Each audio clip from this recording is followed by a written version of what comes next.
Good morning everyone. Welcome to the class. Very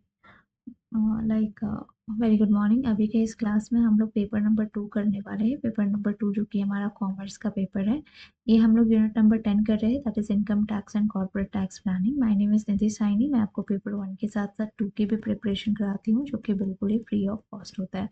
तो basically इस class में हम लोग इनकम टैक्स स्टार्ट नहीं, सॉरी, हम लोग कुछ टॉपिक्स कर चुके थे. अभी जो है हमें स्टार्ट करना है आपको. लास्ट क्लास में जैसे कि नोशनल इनकम हमने किया था. नोशनल इनकम क्या होता है, इसका मीनिंग देखे थे हम लोग.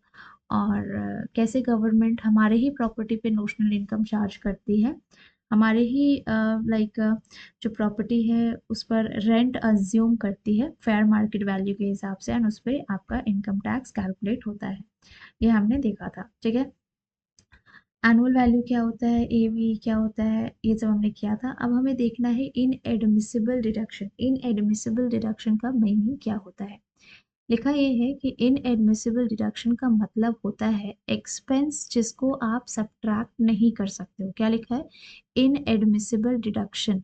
एडमिसिबल मतलब क्या हुआ, अलाउड. इन एडमिसिबल मतलब क्या हुआ, not allowed. That you can not, आप इसको सब्ट्रैक्ट नहीं कर सकते हो आपके इनकम में से जब आप इनकम टैक्स कैलकुलेट करते हो तब. समझ में आ गया. इन एडमिसिबल डिडक्शन मतलब वो एक्सपेंस होता है, ये आपका ऐसा डिडक्शन होता है which you cannot no subtraction possible नहीं है जब आप इनकम टैक्स कैलकुलेट करते हो तब. इवन अगर आप मनी को स्पेंड कर रहे हो, खर्च कर रहे हो अपने बिजनेस में से, अपने जॉब में से, फिर भी आपको इस रूल के अकॉर्डिंग आपको ये रूल अलाउ नहीं करता है वो अमाउंट को रिड्यूस करने से अपने टैक्सेबल इनकम से. मतलब समझ रहे हो. ऐसे आपका जो कुछ भी ग्रॉस टोटल इनकम बनता है इसमें आप जो कुछ भी यहाँ पे डिडक्शन करते हो. ठीक है. But as per this inadmissible deduction, ये इसका मीनिंग ही यही है कि ये वाला चीज, ये वाला स्टेप आपको अलाउ नहीं करता है इनकम टैक्स एक्ट के हिसाब से. एंड इन एडमिसिबल डिडक्शन मतलब वो एक्सपेंस होता है, इवन वो एक्सपेंस आपका बिजनेस से है, आपका जॉब से है, आप अपने पॉकेट से खर्च कर रहे हो, हमें मतलब नहीं है. इन एडमिसिबल मतलब होता ही ये है कि हम एक ऐसा डिडक्शन की बात कर रहे हैं जिसको हम सब्ट्रैक्ट नहीं कर सकते हैं अपने इनकम में से. Not allowed as a deduction if it is taxable. अगर डिडक्शंस अलाउड नहीं है मतलब क्या क्या उस पर टैक्स चार्ज होगा. यस, उस पर टैक्स चार्ज होगा. मतलब उस पर टैक्स चार्ज होगा. ठीक है. वो आपको डिडक्शंस के जैसा नहीं मिलता है, उस पर नॉर्मल टैक्सेशन चार्ज होगा इन एडमिसिबल डिडक्शन की बात करें तो. यहाँ मैं देख लेती हूँ इनएडमिसिबल डिडक्शन का मैंने कुछ डाला है यहाँ पे या नहीं. ये हो गया scientific additional preliminary income tax. ये हो गया आपका वीआरएस के बारे में. ठीक है. इनएडमिसिबल डिडक्शन का नहीं है, बताती है मैं आपको.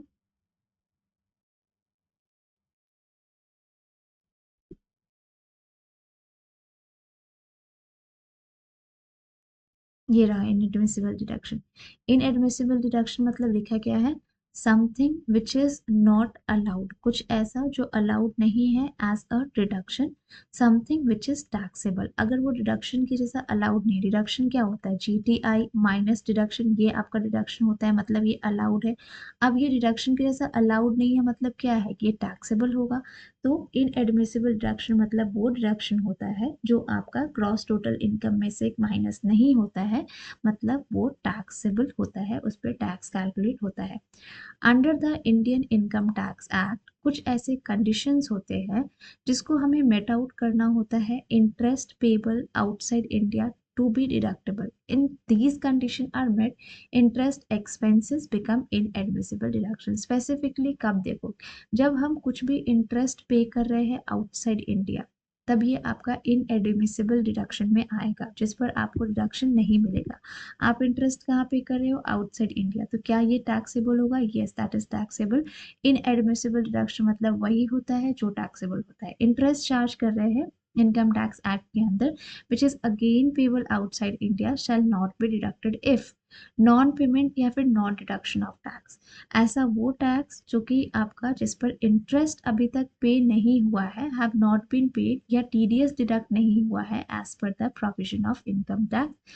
नेक्स्ट मतलब ये हुआ कि एसएससी जो है ये अपना इंटरेस्ट पे कर रहे थे to a non resident and they are required to deduct tax at source. अगर ये ऐसा नहीं करते हैं तो इंटरेस्ट एक्सपेंस आपका अलाउड नहीं होगा एज अ डिडक्शन। मतलब ये लिखा है, देखो टीडीएस की बात की है ना हमने, टैक्स डिडक्टेड एट सोर्स, इसको अगर आपने नहीं माइनस किया, फेल टू डू सो, तब इस पे जो कुछ भी इंटरेस्ट आपका जो भी एक्सपेंस अलाउड होता था एज अ डिडक्शन वो अलाउड नहीं होगा। ठीक है। Next, there is no person in India whom may be treated as a agent of recipient for the purpose of act। मतलब agent could not be someone who is responsible for non-resident income in India। If no such agent exists, then deduction for interest is payable outside India will be disallowed। मतलब इस पे भी tax लगेगा। Inadmissible deduction मतलब समझ गए ना क्या होता है, बस इतना काफी है। अब हम आते हैं डीम्ड ओनरशिप क्या होता है, दैट इज सेक्शन 27 के अकॉर्डिंग। डीम्ड रेसिडेंट मतलब क्या लिखा है, डीम्ड रेसिडेंट जैसे कि एचयूएफ की बात करें तो इसमें डीम्ड रेसिडेंट कर्ता आपका मेन ओनर होता है, एंड जो भी इंडिविजुअल रहते हैं इस कर्ता को छोड़ करके। अगर हम एचयूएफ फैमिली की बात करें तो एचयूएफ फैमिली में एक कर्ता होता है, फिर मेंबर होता है, फिर को पार्टनर्स होते हैं जो बाई ब्लड कनेक्टेड है।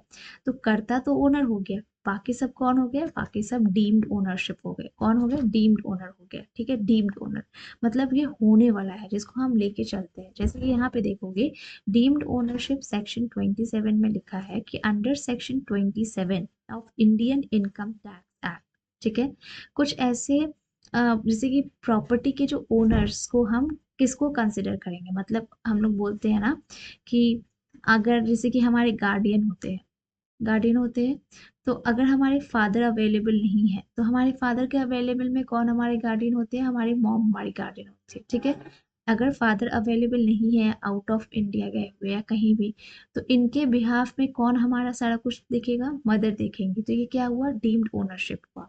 तो वही यहाँ पे लिखा है कि सेक्शन 27 के according people are considered to be the owner of property for the tax purpose even they are not the legal owner। मतलब देखो क्या लिखा है, deemed ownership transfer to spouse or minor child।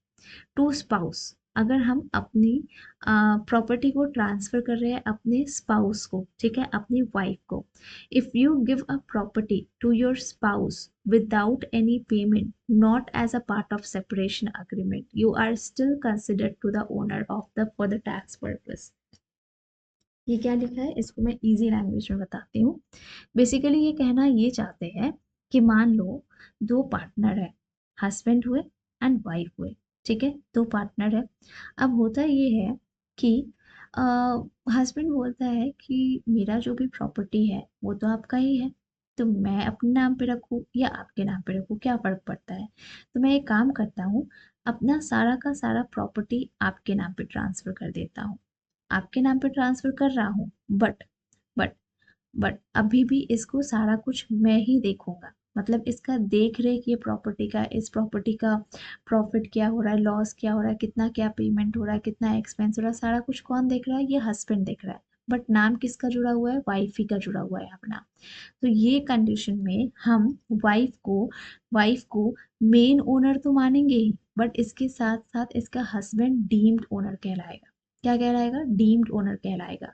But the thing is that still still यहाँ पे wife आपका taxation के लिए कंसिडर नहीं होगी, आप ही अब इसका टैक्स के लिए कंसिडर होंगे, क्योंकि सब कुछ कौन देख रहा है, आप देख रहे हैं। सारा एक्सपेंसेस कौन मैनेज कर रहा है, आप मैनेज कर रहे हैं। सारा लॉस कौन मैनेज कर रहा है, आप मैनेज कर रहे हैं। तो इसके लिए टैक्स के लिए कौन लाइबल होगा, टैक्स के लिए भी आप ही लाइबल होंगे। अब ये हुआ पहला कंडीशन। दूसरा कंडीशन ये होता है कि मान लो, अगेन हस्बैंड वाइफ का एग्जांपल लेते हैं, ये हो गई हस्बैंड, ये हो गए वाइफ। अब दोनों का डिवोर्स हो चुका है। क्या हो गया, डिवोर्स हो चुका है। अब हस्बैंड क्या करता है, एलिमनी मनी देते हैं ना, फिर से रहने के लिए, उनको लिविंग के लिए मनी देते हैं ना वाइफ को। तो हस्बैंड क्या करता है कि अपना प्रॉपर्टी का कुछ पार्ट वाइफ को ट्रांसफर करता है। अब डिवोर्स के बाद बेसिकली क्या होता है कि दोनों अलग है, दोनों एक साथ नहीं रह रहे, दोनों का क्या हो चुका है, सेपरेशन हो चुका है, सेपरेशन अग्रीमेंट हो चुका है। तो अब दोनों इंडिविजुअली इंडिविजुअली अपना टैक्सेशन देखेगा, इंडिविजुअली अपना अपना टैक्सेशन देखेगा।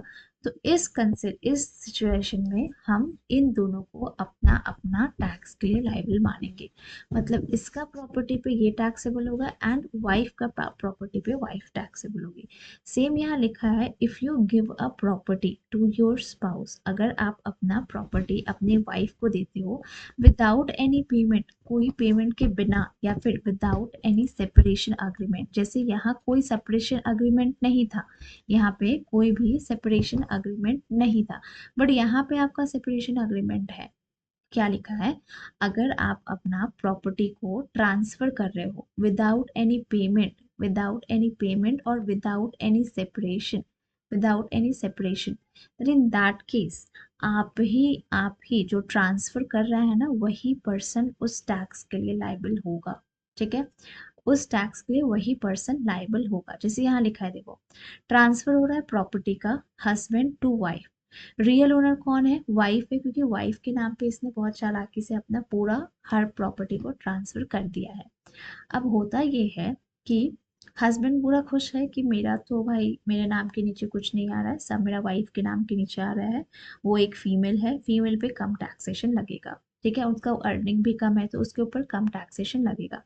बट हमें पता है कि वाइफ का सिर्फ नाम जुड़ा है, इसको सब कुछ मैनेज आप कर रहे हो।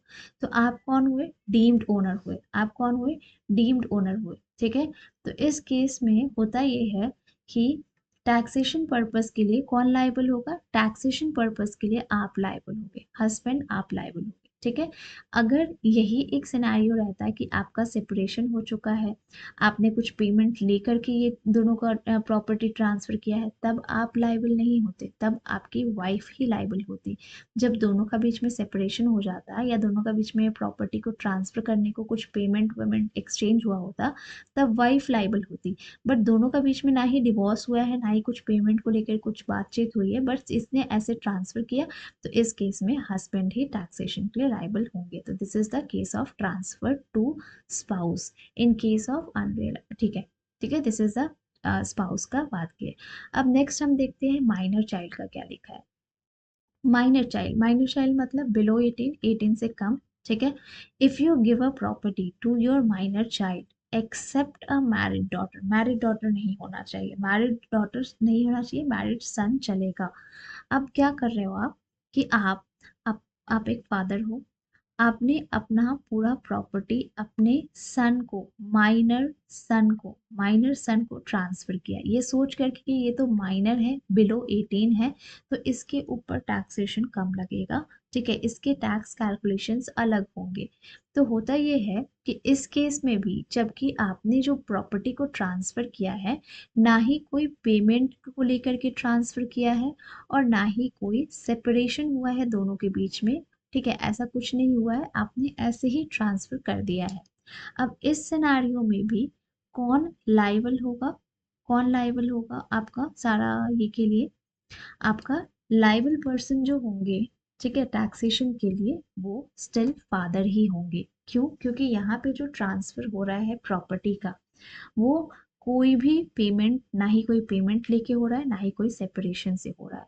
तो still you are considered to be the owner for the tax purpose. ठीक है, टैक्स पर्पस के लिए आप ही जिम्मेदार होंगे। अब जैसे कि यहाँ मैरिड डॉटर क्यों लिखा है पता है, अगर फादर अपना प्रॉपर्टी एक मैरिड डॉटर को ट्रांसफर कर रहे हैं, अब मैरिड डॉटर जब लड़कियों की शादी हो जाती है तो वो शादी करके जो घर पे जाती है, वहाँ पे उसका सरनेम चेंज होता है, वहाँ पे उसका घर चेंज होता है, सब कुछ चेंज होता है। तो यहाँ पे क्या सेपरेशन हो रहा है दोनों के बीच में, यस सेपरेशन हो रहा है। तब यहाँ पे जो आपका टैक्स का कैलकुलेशन होगा, इनका सेपरेट बनेगा फिर और इनका सेपरेट बनेगा। क्यों, क्योंकि शादी हो चुकी है, शादी के बाद एज पर लॉ क्या होता है, सब अलग अलग हो जाता है। तो शादी के हिसाब से अगर आपके फादर, आपकी शादी हुई है एंड आपको प्रॉपर्टी दे रहे हैं, इन दैट केस आप दोनों का जो टैक्सेशन बनेगा वो अलग अलग बनेगा। ठीक है, next point, holder of impartible estate, ये क्या होता है, लैंड की अगर हम बात करें, और अगर हम बात करें एच यू एफ फैमिली की बात करें जो कि इनपार्शिएबल होता है, if you hold an estate that can not divide, ऐसा कुछ एसेट है आपके पास, ऐसा कुछ ई स्टेट है जिसको आप डिवाइड नहीं कर सकते हो, जिसका डिवीजन पॉसिबल नहीं है, इन दैट केस ऑल्सो आपको ही कंसिडर किया जाएगा टैक्स पर्पस के लिए, आप ही लाइबल होंगे। And this often applies in case of H U F family. ठीक है, पॉइंट समझ में आ गया होगा आई बिलीव। शॉर्ट में बता दे रही हूँ यहाँ से क्या क्या पॉइंट्स हमने कवर किया है। अभी बेसिकली आपने देखा है डीम्ड एसएससी के बारे में, डीम्ड एसएससी के बारे में, जैसे कि यहाँ पे डीम्ड ओनरशिप के बारे में हमने देखा। डीम्ड ओनरशिप में बेसिकली ये होता है कि without separation, without any payment, अगर आप अपना प्रॉफिट को ट्रांसफर कर रहे हो तो आप ही लाइबल होंगे टैक्सेशन पर्पस के लिए। अगर आप अपना प्रॉपर्टी को ट्रांसफर कर रहे हो, सेपरेशन रीजन है, डिवोर्स रीजन है, या फिर आपने कुछ पेमेंट लेके ट्रांसफर किया है, तब आपका कैलकुलेशन अलग बनेगा एंड इस पार्टी का कैलकुलेशन अलग बनेगा, इनका अलग बनेगा, इनका अलग बनेगा टैक्सेशन पर्पस के लिए। ठीक है, एचयूएफ फैमिली की बात करें या फिर ऐसा कुछ भी इनसेपरेबल इनपार्शिएबल डिस्ट्रीब्यूटेड जिसको हम डिस्ट्रीब्यूट नहीं कर सकते, ऐसा कुछ अगर हम ई स्टेट की बात करें, सो इस केस में भी जो पर्सन ट्रांसफर कर रहा है वही पर्सन लाइबल होगा टैक्सेशन पर्पस के लिए। ठीक है, तो ये हो गया आपका इनएडमिसिबल एंड आपका ट्रांसफर ऑफ प्रॉपर्टी को लेकर के कॉन्सेप्ट। अब जैसे कि यहाँ पे एग्जाम्पल देखो, फॉर एग्जाम्पल आपने अपना प्रॉपर्टी अपने वाइफ के नाम पे ट्रांसफर किया, मिस्टर ए है, ये अपना ही घर को अपना वाइफ के नाम पे ट्रांसफर कर रहे हैं and in return without receiving any payment, in return इन्होंने कुछ पेमेंट वगैरह रिसीव नहीं किया। अब टैक्स कैलकुलेशन की जब बारी आती है तो हम मिस्टर मिसेस ए को नहीं पकड़ेंगे, हम मिस्टर ए को ही पकड़ेंगे क्योंकि वो ही अभी भी ओनर है एंड वो ही रिपोर्ट करेंगे सारा इनकम टैक्स हाउस का एंड टैक्स फाइलिंग वही करेंगे।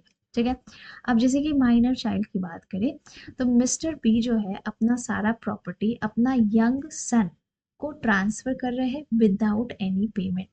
अब मिस्टर बी जो कि स्टिल आपका ओनर है, ठीक है, एंड उन्हीं को हम टैक्स पर्पस के लिए कंसिडर करेंगे और उनको ही सारा इनकम टैक्स का रिपोर्ट वगैरह सबमिट करना होगा। इन पार्शियबल ई स्टेट, मिस्टर सी जो है ये हेड है फैमिली का एंड इनका एक ई स्टेट है। ठीक है, अब ये लैंड है मान लो, अब इस लैंड को तो हम लोग बांट नहीं सकते, स्प्लिट तो नहीं कर सकते फैमिलीज में, तो मिस्टर सी ही इसके लिए एंटायर कंसिडर किए जाएंगे, एंटायर स्टेट के लिए टैक्स पर्पस के लिए। टैक्स रिस्पॉन्सिबिलिटी किसका हैंड में होगा?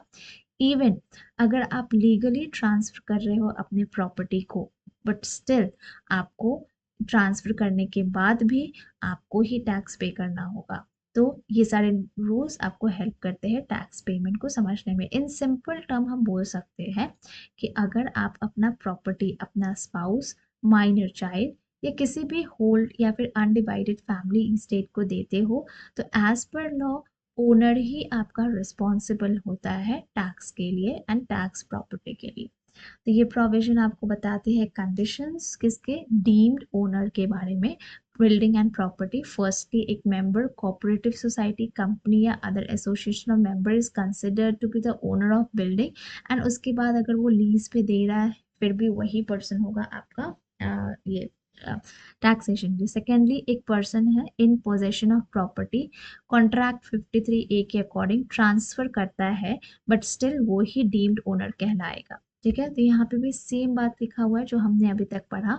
ये सेक्शन जो है प्रोटेक्ट करता है किसी भी इंडिविजुअल को और साथ ही साथ जो उनके पोजेशनशिप में है उनको ही बोलता है कि ये आपकी ड्यूटी है एंड ये आपको ही फुलफिल करना होगा and willing to fulfil their contractual obligations. ये डिस्पोज नहीं कर सकते हो आप, ट्रांसफर नहीं कर सकते हो। आपने टाइटल ट्रांसफर कर दिया है स्टिल, आपने टाइटल ट्रांसफर कर दिया है स्टिल, आप बाकी कुछ लाइक ओनरशिप ट्रांसफर कर दिया है बट जो राइट बनता है वो आप ट्रांसफर नहीं कर सकते हो।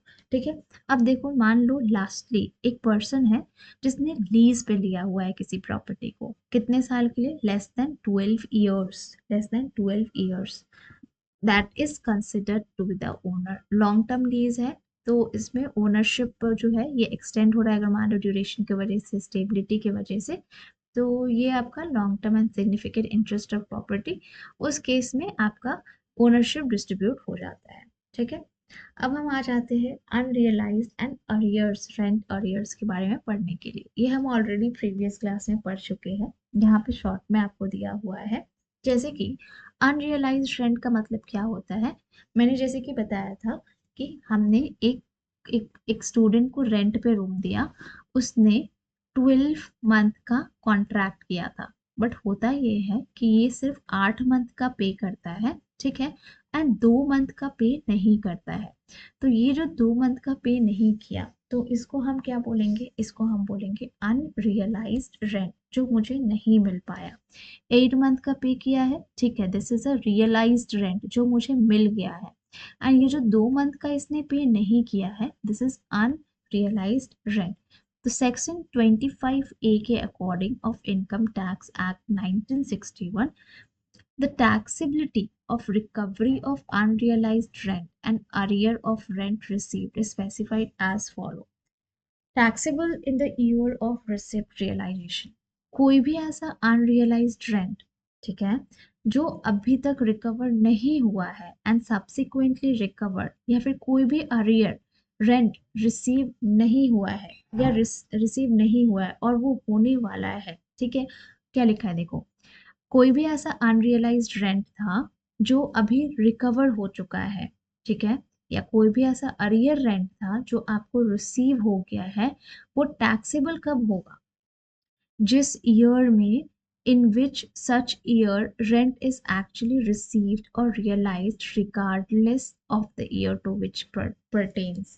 मतलब ये हुआ इसका taxable in the year of receipt या realization, मतलब आपका जैसे कि 2023 का रेंट बचा हुआ था, आपको ये रेंट कब रिसीव हो रहा है, मान लो 2025 में रिसीव हो रहा है, तो जब ये रिसीव होगा ना, जब ये रिसीव होगा, ये उसी मंथ उसी ईयर में टैक्सेबल होगा, ये उसी ईयर में टैक्सेबल होगा। सेम यहाँ लिखा है taxable in the year of received and realisation, मतलब ये कि कोई भी ऐसा अनरियलाइज्ड रेंट है जो आपको मिल चुका है, या फिर कोई भी ऐसा अरियर जो आपको रिसीव हो चुका है, वो टैक्सेबल तब होगा जिस ईयर में आपको रिसीव हुआ होगा या रियलाइज हुआ होगा, वो किसी भी साल का हो, कोई मतलब नहीं है, कोई फर्क नहीं पड़ता है, आपको जब रिसीव हुआ है वो उसी साल में आपका टैक्सेबल होगा, ठीक है।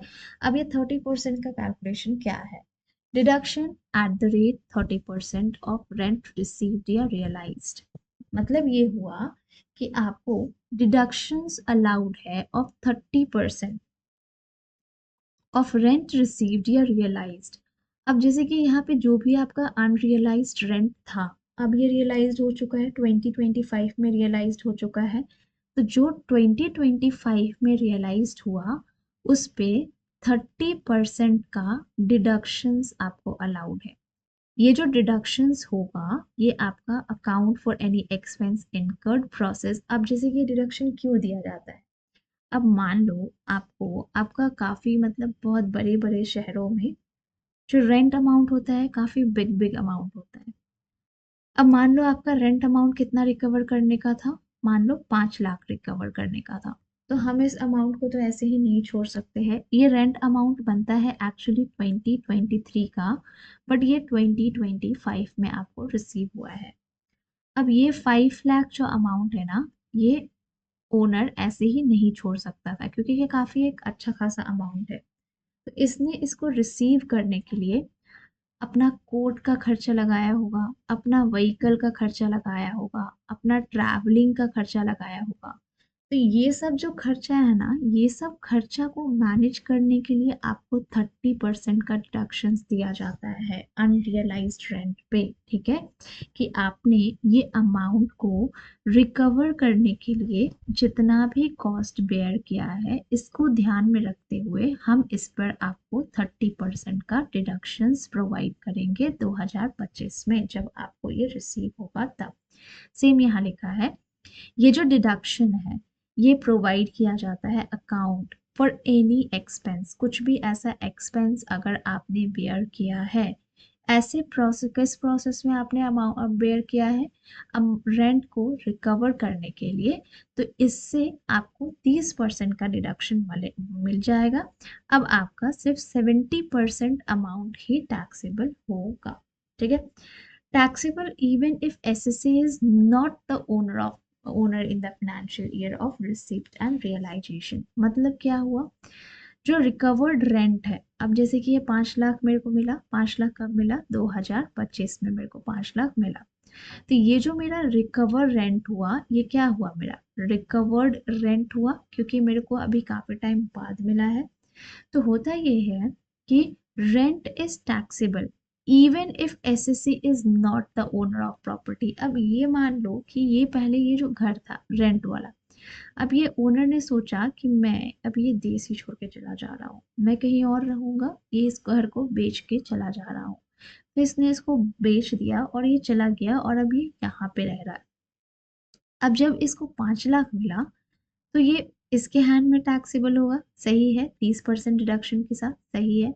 बट अब ये प्रॉपर्टी तो इसने बेच दिया है ना, ये सोल्ड आउट हो चुका है और अब इसमें कोई और रह रहा है। बट स्टिल स्टिल कोई और रहे, फिर भी हम इसको इसी पर्सन के नाम पे टैक्सेबल चार्ज करेंगे। देखो, property in the financial year in which the rent is realised और receive the liabilities attached to the receipt of the rent irrespective of current ownership status. हमें ओनरशिप स्टेटस से कोई मतलब नहीं है, वो उस समय उसका मालिक था, उस समय उसने उस घर को अपने पास रखा था, तो उसी के नाम पर ये टैक्सेबल बनेगा, टैक्सेबिलिटी बनता है एंड चार्जेस लगता है। ठीक है, इन समरी हम ये ऐसा कह सकते हैं कि जब भी कोई एसएससी रिसीव करता है अनरियलाइज्ड रेंट मतलब ऑलरेडी बता दिया गया है, ऐसा अमाउंट जो आपको अभी तक रिसीव नहीं हुआ है, एंड स्पेसिफिकली हम रेंट की बात कर रहे हैं, या अरियर ऑफ रेंट, ये टैक्सेबल होता है इन द ईयर ऑफ रिसीट। ठीक है, जब आपको रिसीव हो रहा है तभी वो टैक्सेबल होगा। 30% स्टैंडर्ड डिडक्शन अलाउड है। अभी जैसे कि मैंने आपको बताया कि आपको अमाउंट को रिकवर करने में जो कुछ भी कॉस्ट बेयर हुआ है, उसको मैनेज करने के लिए आपको 30% का स्टैंडर्ड डिडक्शन, 30% का डिडक्शन स्ट्रेट अवे मिल जाता है। ठीक है, ओके।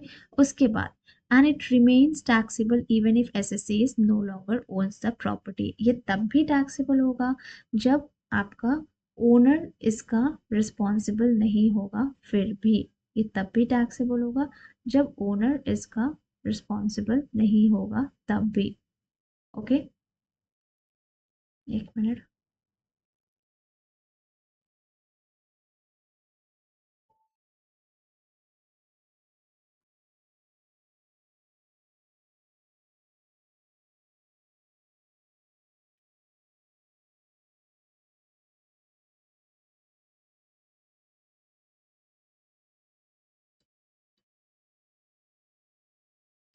ठीक है, तो ये रेंट का कुछ कॉन्सेप्ट है जिसको बताया गया आपको।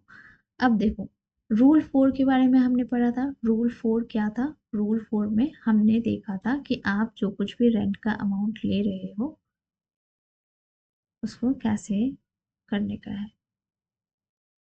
ठीक है, रूल 4 के अकॉर्डिंग, रूल 4 के अकॉर्डिंग आप रूल 4 को शॉर्ट में लिख लेना। रूल 4 को शॉर्ट में लिख लेना, ये आपका रेंट वाले पॉइंट से ही कनेक्टेड है। ठीक है, conditions prescribed in rule 4 should be satisfied. क्या क्या सेटिस्फाई करना चाहिए। ठीक है, अब जो रेंट है वो अनरियलाइज तो है, बट उसको हम अनरियलाइज के अंदर तब कंसिडर करेंगे जब ये चार, जो रूल नंबर 4 है, ये सेटिस्फाई करेगा तब। क्या लिखा है, टू क्लेम द डिडक्शन, आपको जो 30% का डिडक्शन मिल रहा था ना, ये डिडक्शन को क्लेम करने के लिए आपको ये रूल 4 को फॉलो करना होगा। ये रूल 4 जो है सेटिस्फाइड होना चाहिए, तभी आपको 30% का डिडक्शन मिलेगा। अगर इसमें से एक भी मिसिंग होता है, देन इन दैट केस आपका 100% अमाउंट पर टैक्सेबिलिटी लगेगी। पहले कितना पे था, 30% डिडक्शन मिल जा रहा था, तो आपका सिर्फ 70% पे टैक्सेशन था। बट जबकि आप मान लो कोई भी एक रूल नहीं फॉलो करते हो, 30% डिडक्शन अलाउड नहीं होता है, तब कितना पे टैक्सेबल होगा? 100% पे। पहला पॉइंट क्या है? द टेनेंसी, जो आपका रेंट अग्रीमेंट बना था वो एक जेन्युइन अग्रीमेंट होना चाहिए, लीगली वैलिड होना चाहिए, उसमें कोई फ्रॉड अग्रीमेंट नहीं होना चाहिए, ना ही कुछ ऐसा होना चाहिए जिसके वजह से आपका आर्टिफिशियल लॉस होता है। मतलब टेनेंसी इज बोनाफाइड, सब कुछ एज पर लॉ करेक्ट होना चाहिए। टेनेंसी जो अग्रीमेंट बना है वो एज पर लॉ करेक्ट होना चाहिए, सही होना चाहिए। Next, the defaulting tenant has vacated or step has been taken to compel him to vacate the property. Tenant who has defaulted or rent must have vacated the property. And देखो, जो tenant जिसको 5 लाख देने का था, जो कि 2023 में भाग गया था, ये अपना प्लेस को वेकेंट करके गया है। ऐसा नहीं कि हमने अनरियलाइज्ड रेंट डिक्लेयर कर दिया और ये जो रेंटर है ये उसी रूम में छुप करके रह रहा है, पुलिस से छुप करके, वकील से छुप करके, लीगली वो सबके सामने नहीं आ रहा है। Room that should be property vacate होना चाहिए, वेकेटेड होना चाहिए, मतलब ये सही में भागा हुआ पर्सन होता है ना जो रेंट वेंट नहीं देता चल जाता, वैसा होना चाहिए। एंड अब ओनर का क्या काम बनता है? जब कोई रेंटर घर छोड़ के चल जाता है तो ओनर का क्या काम बनता है? ओनर का काम बनता है कि इसका जो पैसा नहीं निकल पाया उसको निकालने के लिए इसने कुछ लीगल स्टेप्स लिए हैं या नहीं लिए हैं, ये भी हम चेक करेंगे। क्या इसने प्रॉपर से लीगल स्टेप्स लिए हैं? क्या इसने प्रॉपर से सारे स्टेप फॉलो किए थे कि क्या कि लाइक जो अनरियलाइज रेंट है उसको हम रियलाइज कर सके। साथ ही साथ जब इसको पता लगा कि ओनर को कि ये पर्सन हमें रेंट नहीं देने वाला है, तो इसको एविक्ट करने के लिए, इसको निकालने के लिए, अपने प्रॉपर्टी से रिमूव करने के लिए क्या ओनर ने लीगल स्टेप्स लिया था? क्या ओनर ने लीगल स्टेप लिया था ये रीता को निकालने के लिए अपने घर से? क्योंकि रीता तो रेंट ही नहीं देती है थी। ये भी हम देखेंगे। सेकंड पॉइंट फिर से बता रही हूँ। सेकंड पॉइंट में ये है, रीता नाम की लड़की जो रेंट में रहती है एंड ये ओनर का नाम मान लो राम हो गया। तो राम ने जब जाना कि ये रीता जो है रेंट वगैरह देने वाली नहीं है, तो क्या राम ने रीता को घर से निकालने के लिए, घर से एविक्ट करने के लिए प्रॉपर लीगल स्टेप्स लिया था या नहीं लिया था? नेक्स्ट इंपॉर्टेंट थिंग, जब ये रेंट अनरियलाइज्ड हुआ तब ये प्रॉपर्टी जो है वेकेट हुआ था या नहीं हुआ था, खाली हुआ था या नहीं हुआ था, इनको हटाने के लिए कुछ किया गया था या नहीं किया गया था? Next point, the defaulting tenant is not in the occupation of any other property of SSC. अब मान लो राम कहा 2 से 3 प्रॉपर्टी है, 2 से 3 प्रॉपर्टी है, चलो इतना सारा प्रॉपर्टी है राम का। अब होता ये है कि राम ना बहुत लीगली नॉलेजेबल पर्सन है, ये क्या करता है, रीता के साथ एक अग्रीमेंट करता है, हैंडशेक करता है, फ्रॉडुलेंट एक्टिविटी दैट इज, कि पहले इसका ये घर था जिसमें वो रेंट में रह रहे थे, ठीक है रीता, बट राम को पता है कि मुझे 30% डिडक्शन लेना है, तो मैं एक काम करता हूँ, रीता के साथ हैंडशेक करके इसको ये रूम से निकाल के ये रूम को अनरियलाइज रेंट वाला बता देता हूँ और इसको अपने इस प्रॉपर्टी में छुपा देता हूँ रीता को, और किसी को क्या ही पता लग पाएगा। तो ये गलत है, ठीक है। तो टेनेंट जो बाय डिफॉल्टेड, मतलब हम रीता की बात कर रहे हैं, ये कोई और प्रॉपर्टी पे, कोई अदर प्रॉपर्टी पे रेंटेड नहीं होना चाहिए सेम एसएससी का। मतलब ये लिखा है कि राम के ही किसी और प्रॉपर्टी पे रीता अपना बसेरा नहीं कर सकती है। अगर वो भाग चुकी है, अनरियलाइज्ड रेंट है उसका, तो वो राम का कोई भी और प्रॉपर्टी पे नहीं रह सकती है अभी, अगर उसको 30% क्लेम करना है तो टेनेंट जो कि डिफॉल्ट बाय डिफॉल्ट जिसकी अनरियलाइज्ड रेंट जिसका बना है, ये should not be occupying any other property owned by same SSC. Ram का कोई भी और प्रॉपर्टी में रेंट में वो नहीं रह सकती, चिपके नहीं रह सकती, कैसे भी नहीं रह सकती। ये इस वजह से होता है, ये ध्यान रखने के लिए कि एसएससी जो है कुछ रॉन्ग नहीं कर रहा है, अपना रेंट को कम करने के लिए, अपना रेंट में छूट पाने के लिए, डिडक्शन पाने के लिए ये ऐसा नहीं शो कर रहा है कि हाँ मुझे एक प्रॉपर्टी से लॉस हो रहा है दूसरा से प्रॉफिट हो रहा है, सेम टेनेंट से मैं एक तरफ से लॉस एंड दूसरे तरफ से प्रॉफिट कमा रही हूँ, ठीक है। लास्ट इंपॉर्टेंट पॉइंट कि जो एसएससी है, एसएससी मतलब कौन, हम राम की बात कर रहे हैं। क्या राम ने सारे ही रीजनेबल स्टेप्स लिए हैं, सारे ही रीजनेबल स्टेप्स लिए हैं, किस लिए, अपना अमाउंट को रिकवर करने के लिए, मतलब अपना ये 5 लाख, 5 लाख रीता से रिकवर करने के लिए क्या राम ने सारे ही इनिशिएटिव लिए हैं या नहीं लिए हैं, ये हमें देखना होगा। ठीक है, अगर हम ये देखेंगे साथ ही साथ, और सभी सेटिस्फाइड पॉइंट होना चाहिए as per law, legal point of view, वो सब करेक्ट होना चाहिए, otherwise this would be useless. And lord landlord must have taken reasonable steps, हम ओनर की बात कर रहे हैं कि ओनर ने सही सही रीजनेबल स्टेप्स लिया था या नहीं लिया था अपना रेंट अमाउंट को रिकवर करने के लिए। ठीक है, तो ये हो गया आपका एक और पॉइंट कि क्या उसने रीजनेबल स्टेप्स लिया था या नहीं लिया था, अपने सारे legal proceeding, if proceeding are deemed useless, अगर हमें ऐसा लगा कि कोई भी एक पॉइंट जो कि राम ने लिया था जो कि बिल्कुल ही फिजूल था, कोई काम का नहीं था, तो उस केस में आपका आपको एक सेटिस्फैक्ट्री एविडेंस प्रोवाइड करना होता है असेसिंग ऑफिसर्स को, ये प्रूव करते हुए कि आपका इंटेंशन रॉन्ग नहीं था, आपने सही पॉइंट से उनसे लिया था, मतलब रिकवर करने की कोशिश की थी। तो क्या बोला अभी हमने कि आपने जो 30% डिडक्शंस का पढ़ा है, ये 30% डिडक्शंस को फुलफिल करने के लिए, अवेल करने के लिए आपको रूल 4 फॉलो करना होगा। फर्स्ट रूल, आपका जो अग्रीमेंट है वो फेयर होना चाहिए, एज पर लॉ करेक्ट होना चाहिए। ठीक है, एक मिनट मुझे देना।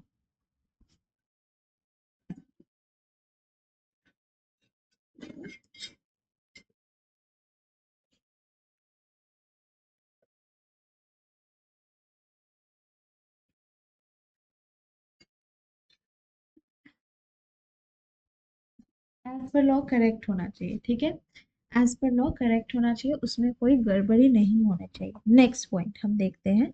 अभी ये वाला देखा, उसके बाद नेक्स्ट पॉइंट क्या था, हाँ, अब जो टेनेंट थे उन्होंने उनका जगह जो है खाली किया है या नहीं किया, वेकेटेड, वेकेंट है या नहीं है।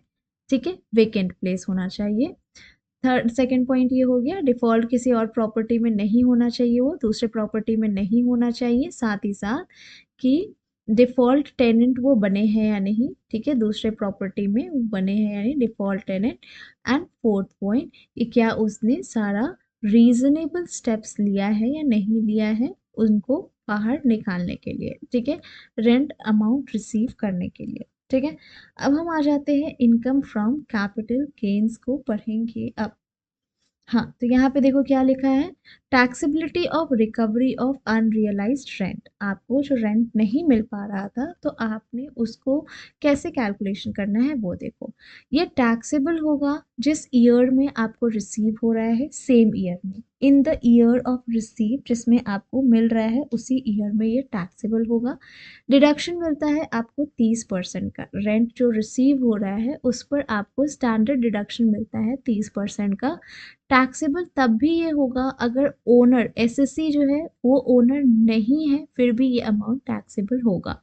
Rule 4 needs to be satisfied, rule 4 satisfied होना चाहिए किस सिचुएशन में, आपको 30% स्टैंडर्ड डिडक्शन अवेल करने के लिए, और साथ ही साथ अनरियलाइज्ड रेंट के लिए आपका 30% स्टैंडर्ड डिडक्शन जो कि हमने यहाँ पे पढ़ा, और इसको अवेल करने के लिए आपको रूल नंबर 4 को फॉलो करना है। टेनेंसी बोनाफाइड होना चाहिए, मतलब करेक्ट होना चाहिए, फेयर होना चाहिए, कुछ फ्रॉडुलेंट एक्टिविटी नहीं होना चाहिए। Next, tenancy real and actual होना चाहिए। Default tenant vacated the property, default in tenant is not any occupation of tenancy, अभी जैसे कि मैंने आपको बताया कोई और प्रॉपर्टी में नहीं होना चाहिए। साथ ही साथ एसएससी या टेनेंसी, मतलब हम ओनर की बात कर रहे हैं, क्या उसने सारे रीजनेबल स्टेप्स लिए हैं अमाउंट को कैलकुलेट करने के लिए या नहीं लिए हैं। ठीक है, तो ये हो गया आपका इनएडमिसिबल डिडक्शन और डीम्ड ओनरशिप एंड आपका रेंट, रूल नंबर 4 के बारे में। Income from capital gains, income from capital gains क्या होता है, सेक्शन 45 कैपिटल गेन्स। एक मिनट, इसको यहाँ पे मैं देखती हूँ शॉर्ट में कुछ लिखा है या नहीं। हम्म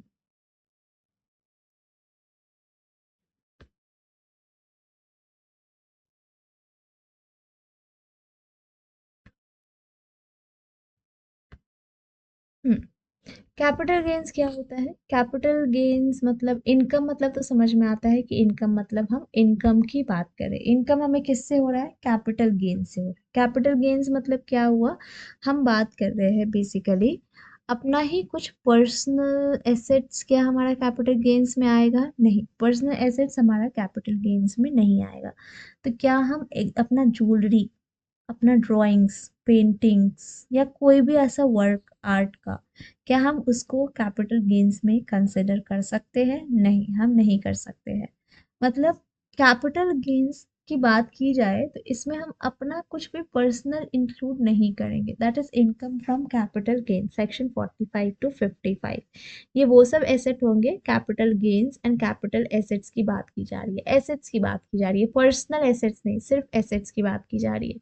जैसे कि पर्सनल आइटम इसमें से इंक्लूडेड नहीं, एक्सक्लूडेड है। स्टॉक इन ट्रेड भी एक्सक्लूडेड है। क्या क्या है जो आपका आता है कैपिटल गेन्स में? Capital asset, drawings, work of art, painting, sculpture, jewellery, shares and security. देखो, ज्वेलरी इंक्लूडिंग बुलियन लिखा हुआ है, ठीक है। Archaeological collection, listed shares, unlisted shares, ये अभी हम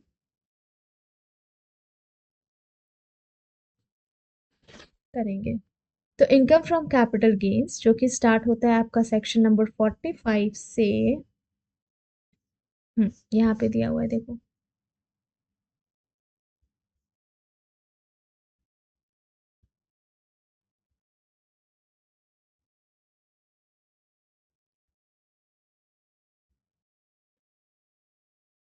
एक बार सर्च करके देखते हैं इनकम फ्रॉम कैपिटल गेन्स।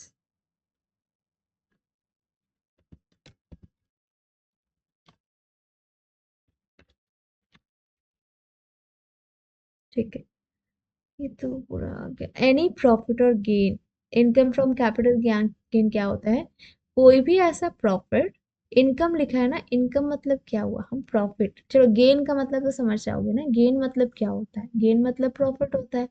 तो हम कोई भी ऐसा प्रॉफिट या गेन की बात कर रहे हैं जो आपका कैपिटल एसेट को बेच करके होता है। ठीक है, कैपिटल एसेट को बेचोगे तो कैपिटल एसेट को बेचने से जो आपको इनकम हो रहा है, that is the income from capital gains. Income from capital gains, capital gains taxable होता है जिस साल ट्रांसफर होता है उसी साल। ठीक है, तो capital gain earning capital much convenient. ठीक है, ये हो गया आपका कैपिटल गेन के बारे में। जैसे कि सेक्शन 45 की बात करें अगर हम लोग, सेक्शन 45 में आप देखोगे कोई भी ऐसा प्रॉफिट या गेन्स, ठीक है, जो एसेट, कैपिटल एसेट को ट्रांसफर करने से हो रहा है, कैपिटल एसेट को ट्रांसफर करने से हो रहा है, that means that shall be chargeable to income tax under the head capital gains in which transfer took place। एक मिनट रुकना।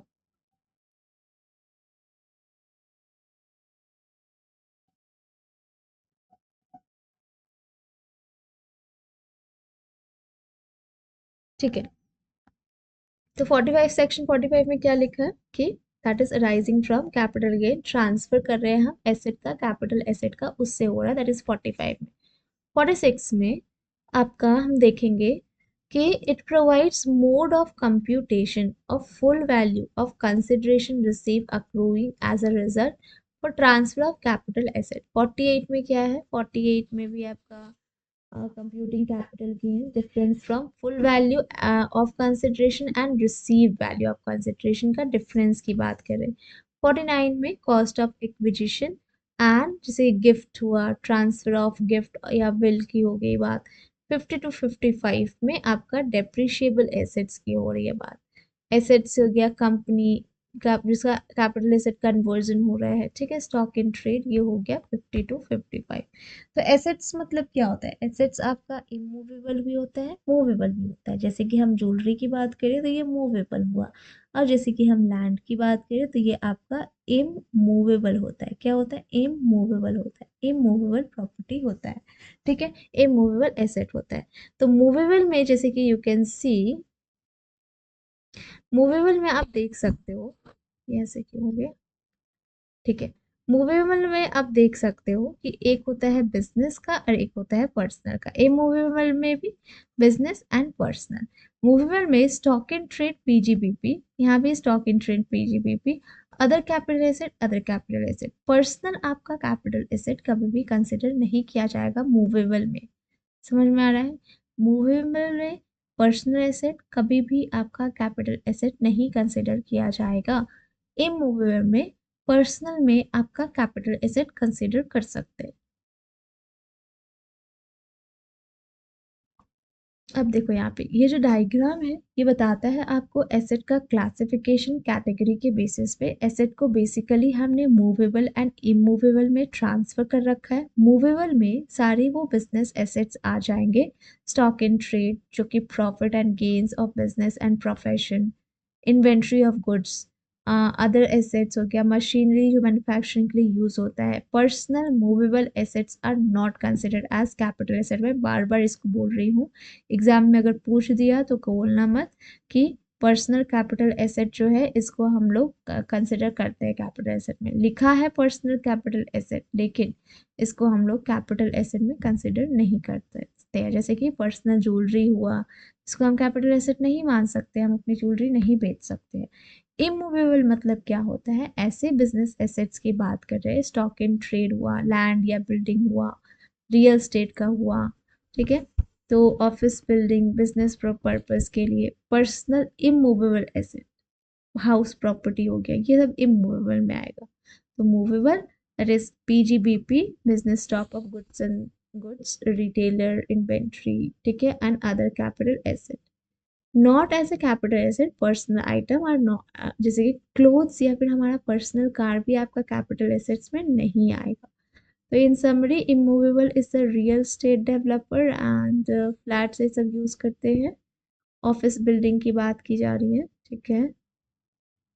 समरी मूवेबल एसेट्स मतलब stock in trade and personal is not considered as movable asset. Immovable में stock in trade PGBP and personal immovable are considered as a capital gain assets, ठीक है, इन immovable, ठीक है। तो I believe यहाँ तक आपको क्लियर होगा। अब हम नेक्स्ट देखते हैं कैपिटल एसेट सेक्शन 214। अच्छा, सेम चीज लिखा हुआ है कि देखो कैपिटल एसेट में हम किसको कंसिडर करेंगे किसको नहीं। प्रॉपर्टी या ऐसा कुछ भी kind of held by SSC जो कि आपका बिजनेस एंड प्रोफेशन से कनेक्टेड नहीं है, उन सबको हम नहीं लेंगे। Excluding stock in trade, consumable stores, raw material for business and profession, ठीक है। कोई भी ऐसा security which is invested as per SEBI R regulations, उसको हम कैपिटल एसेट में कंसिडर करेंगे। पर्सनल इफेक्ट, मूवेबल प्रॉपर्टी जैसे कि आपका फर्नीचर, ये सब वियरिंग अपैरल, पर्सनल यूज के लिए जो होता है इसको हम नहीं कंसिडर करेंगे। रूरल एग्रीकल्चर लैंड, ये सबको करेंगे कंसिडर नहीं, एक्सक्लूडिंग है ना, these all are excluded, excluded है ये, ठीक है। Rural agriculture land, gold bond, national defence gold bond, ठीक है। अब एक्सक्लूडेड फ्रॉम पर्सनल इफेक्ट, अब इसमें से ये सब आपका नहीं होगा, that is jewellery, archaeological, drawings, paintings, any art of work, तो ये सब आपका कैपिटल एसेट अंडर सेक्शन 214 में आता है, ठीक है।